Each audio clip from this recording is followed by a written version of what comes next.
Miss হবে না আপনার পছন্দের টিভি শো। দেখুন জি5 অ্যাপে একদম ফ্রি। আমি তোমাদের আগেই বলেছিলাম যে ওরা চুপ করে বসে থাকবে না। ওরা কি আমাদের ফলো করছে? কি করে ফলো করবে? আর কি করেই বা জানতে পারলো? আমাদের কারোর থেকেই নিশ্চয়ই জেনেছে। সবার লাস্টে তো স্যার আপনি এসেছিলেন, আপনাকে কেউ ফলো করছিল না তো? আমি তো বাড়ি থেকেই এসেছি, কে ফলো করলো আমাকে? দিদিভাই আমি ফোন করেছিলাম আলমুল মৃদানকে, একটা গুলির শব্দ হলো। কি বলছো তুমি ডায়মন্ড? গুলির শব্দ মানে? রিদ কোথায়? আমি জানি না, আমি সত্যি আমি কিচ্ছু জানি না। গুলির শব্দটা হলো আর অমনি তুম করে ফোনটা কেটে দিল। স্বর্গের নাম্বারে ফোন করো ডায়মন্ড মন্ডল, দেখবে ঠিক লাইন পেয়ে গেছো। কি হবে? আরে ফোনটা তো ওর কাছেই আছে, ফোনটা ধরছে না কেন? আমি জানি না, আমি এবার কি করব কিচ্ছু বুঝতে পারছি না। আমি কি করে বাঁচাবো ওনাকে? আমি কি করব? কি হবে? আচ্ছা আচ্ছা, আমার না খুব ভয় করছে, আমার মনটা কিরকম চটপট করছে। কি হবে? ওনার কোনো বিপদ হয়ে যাবে না তো? কিছু যদি কোনো বিপদ হয়ে যায়। ডায়মন্ড এত টেনশন করো না। দেখো তোমার টেনশনের জন্য বাড়ির সবাই জেগে যাবে, সেটা কি ঠিক হবে বলো?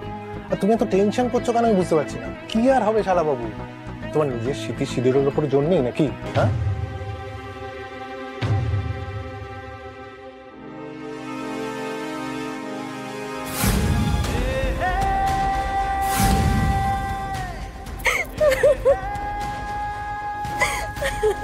ডায়মন্ড কেঁদো না। এত টেনশন করো না, কিচ্ছু হবে না। তোমার কাজ করো না, তোমার ভাইকে একবার ট্রাই করো, একবার করো। হ্যাঁ ওই দেখো ফোনটা তো বেজে যাচ্ছে। হ্যালো রিদান। দিভাই আমি এখন একদম কথা বলতে পারবো না, প্লিজ এখন ফোনটা রাখ। রিদান তুই ফোনটা কাটবি না, আমাদের সবার খুব চিন্তা হচ্ছে। ডায়মন্ড এক্ষুনি বললো যে তুই যেখানে আছিস পাশ থেকে নাকি গোলাগুলির শব্দ চলছে। তুই কোথায় আছিস? খুব চিন্তা হচ্ছে আমাদের সবার। আরে আমি বাইপাসের ধারে একটা ধাবাতে ব্লগ বানাতে এসেছি। তার মানে বাইপাসের ধারে গোলাগুলির শব্দ কেন হচ্ছে? রিদান আমাদেরকে ক্লিয়ার করে বল কি হয়েছে ওখানে। চিৎকার করিস না প্লিজ, বাবা মা শুনতে পাবে। আমি বাড়িতে এসে সবটা বলছি, কেমন? রিদান তুই ফোনটা কিছুতেই কাটবি না, আমি ডায়মন্ডকে দিচ্ছি লাউড স্পিকারে, তুই কথা বল। এনে ধর কথা বল। ডায়মন্ড আমি ঠিক আছি। কিন্তু ওই গুলির শব্দটা কি ছিল?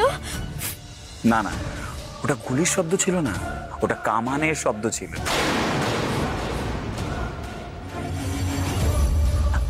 আরে ধুর, টায়ার ফেটেছিল একটা। টায়ার ফাটার আওয়াজ এত জোরে ছিল? সেই সাথে একটা ট্রান্সফরমারও বাস্ট করেছিল বুম করে, সেইটারই আওয়াজ পেয়েছে। ঠাকুরপো কোথায় তুমি? তাড়াতাড়ি বাড়ি এসো, ডায়মন্ড এখনো না খেয়ে বসে আছে তোমার জন্য। সরি ডায়মন্ড, আমি খুব তাড়াতাড়ি বাড়ি আসছি। ওই আপনার ভাষায় একটা তুড়ি মারুন, বান্দা হাজির হয়ে যাবে।